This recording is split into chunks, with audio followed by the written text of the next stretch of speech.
और दुख की बात यह है कि एक पढ़ा लिखा इंसान लठैत की भाषा बोलता है और हमारे प्रभारी के बारे में उनको मालूम नहीं है कि ये कौन है।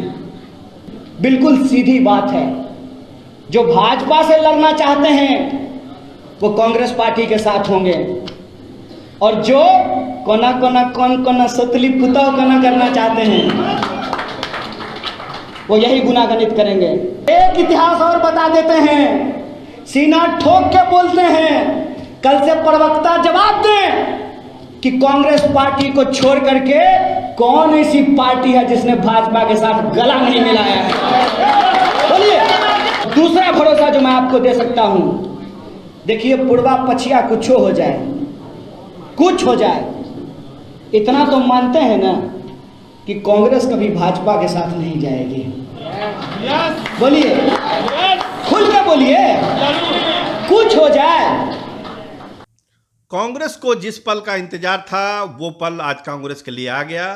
3 बड़े नेता कांग्रेस के, कन्हैया कुमार, हार्दिक पटेल और जिग्नेश, तीनों आज पटना पहुंचे और जैसे ही पटना पहुंचे कांग्रेस कार्यकर्ताओं में जोश भर गया। देखिए, जिस चीज की कमी कांग्रेस महसूस कर रही थी हमेशा से, हर चुनाव में, 2020 के भी चुनाव में, उस कमी को दूर करने के लिए कन्हैया कुमार का यहां आना अपने आप में एक बहुत बड़ी बात कांग्रेस के लिए है। कांग्रेस में वो एक बड़े नेता के रूप में बिहार में स्थापित हो सकते हैं, ऐसी बात लोग कहने लगे हैं। देखिए, एयरपोर्ट पर तो उनका स्वागत हुआ ही, भव्य स्वागत, और जैसे ही सदाकत आश्रम वो गए और लोगों से बात की, मीडिया से भी बात की, साफ इरादा था कि कांग्रेस को बिहार में एस्टेब्लिश करना है। ये एक बड़ी जिम्मेदारी कन्हैया कुमार के कंधों पर है। 2-3 बातें बहुत साफ कर दी कन्हैया कुमार ने कि हम जो लड़ाई लड़ने जा रहे हैं वो किसी के खिलाफ नहीं है, बल्कि हम बड़ी लाइन खींचने जा रहे हैं।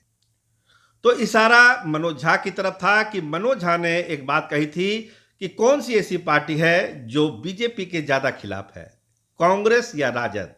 उन्होंने कहा कि देखिए, लाल कृष्ण आडवाणी को किसने गिरफ्तार किया, सब जानते हैं।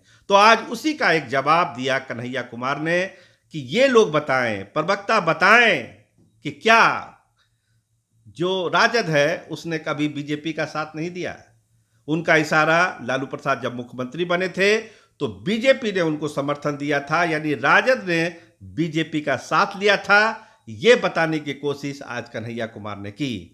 उन्होंने कहा, पूरब पश्चिम कुछ भी हो जाए लेकिन कांग्रेस कभी बीजेपी के साथ नहीं जाती है, तो राजद को अपने गिरेबान में झांकना चाहिए कि उसने क्यों जो है बीजेपी का साथ लिया। तो कन्हैया कुमार ने एक बड़ा सवाल राजद के सामने रखा, खासकर मनोज झा के सामने तो उन्होंने रखा ही रखा। दूसरी सबसे बड़ी बात, युवाओं का आह्वान किया। उन्होंने कहा कि युवा किसी गलतफहमी में ना रहे, आर पार की लड़ाई है, युवाओं को साथ आना पड़ेगा और कांग्रेस सबसे बड़ा मंच है युवाओं के लिए। उन्होंने कहा कि युवा दिग्भ्रमित हो गए हैं बिहार में, उनको ये सोचना पड़ेगा कि देश कैसे बचेगा और देश बचाने के लिए कांग्रेस से अच्छा मंच कुछ नहीं है, इसलिए युवाओं को कांग्रेस के साथ आना चाहिए।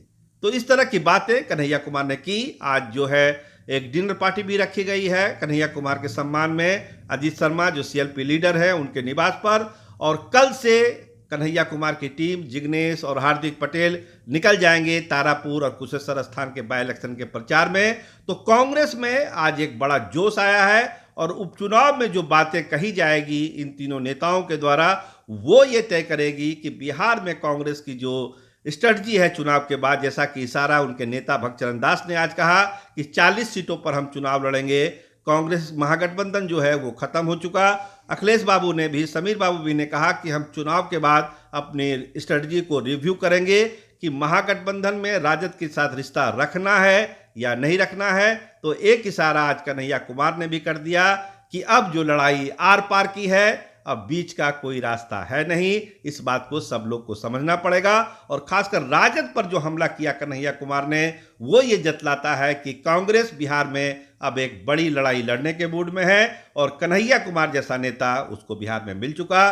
कैमरामैन रामनंदन के साथ मैं सरोज सिंह, धन्यवाद, नमस्कार। बिल्कुल सीधी बात है, जो भाजपा से लड़ना चाहते हैं वो कांग्रेस पार्टी के साथ होंगे और जो कौन सतली पुताव करना चाहते हैं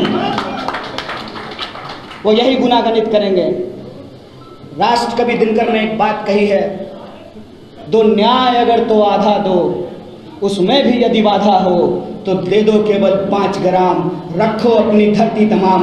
हम पार्टी के तौर पर सिर्फ अपने हक की बात कर रहे हैं।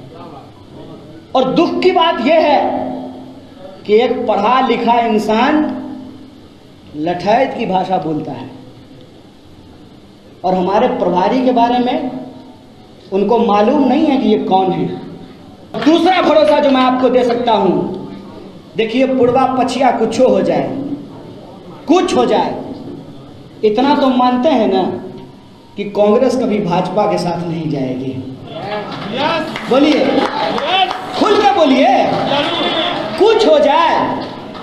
एक इतिहास और बता देते हैं, सीना ठोक के बोलते हैं, कल से प्रवक्ता जवाब दें कि कांग्रेस पार्टी को छोड़ करके कौन ऐसी पार्टी है जिसने भाजपा के साथ गला नहीं मिलाया है।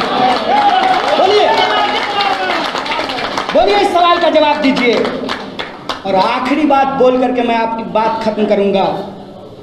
मैं बिहार के तमाम वो लोग जिनको बिहारी होने पे गर्व महसूस होता है,